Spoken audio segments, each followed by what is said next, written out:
Rumah Kentang. Kota Bandung yang dikenal sebagai metropolitan di Jawa Barat ternyata masih menyimpan misteri di setiap sudutnya.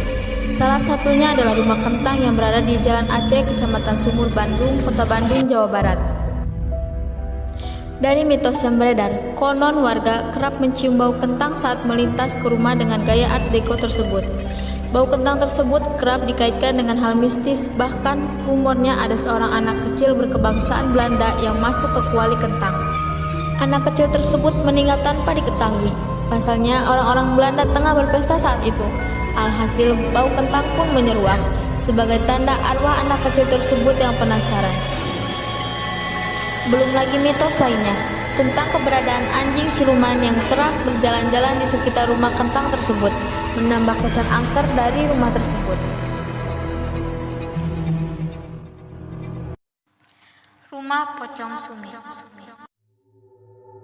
Ada sebuah kisah misteri rumah hantu pocong di kota gede, tepatnya di desa Jagalan, Banguntapan, Bantul. Sering sekali terjadi penampakan hantu pocong, yakni di rumah pocong. Hantu ini biasa terlihat di waktu malam hari sekitar pukul 10 hingga larut malam menjelang pagi, dan biasanya terlihat di teras rumah pocong. Kisah melihat hantu pocong ini pernah dialami oleh seseorang, sebut saja Pak Gundul. Waktu itu dia sedang melakukan perjalanan di malam hari dengan sepeda motornya. Tiba-tiba terdengar suara yang cukup menyeramkan beserta dengan angin yang berhembus.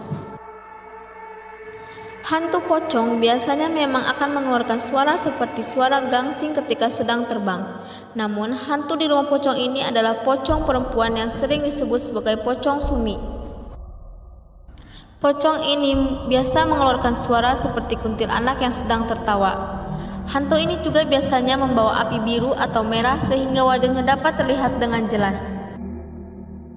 Waktu itu, Bapak Gundul sedang sendirian dan tiba-tiba badannya merasa merinding dan bulu kuduk berdiri. Ternyata setelah ditengok, dia melihat sosok putih berdiri di teras rumah pocong tersebut.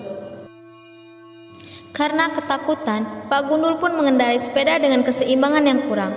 Ketika seseorang melihat kejadian seperti ini, biasanya tubuh akan menjadi lemas dan kehilangan suara dan daya.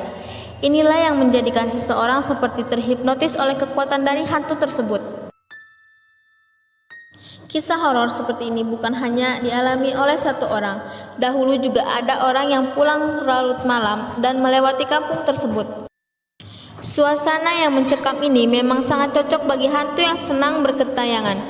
Kisah dari seseorang yang bertemu hantu pocong ini sedikit berbeda.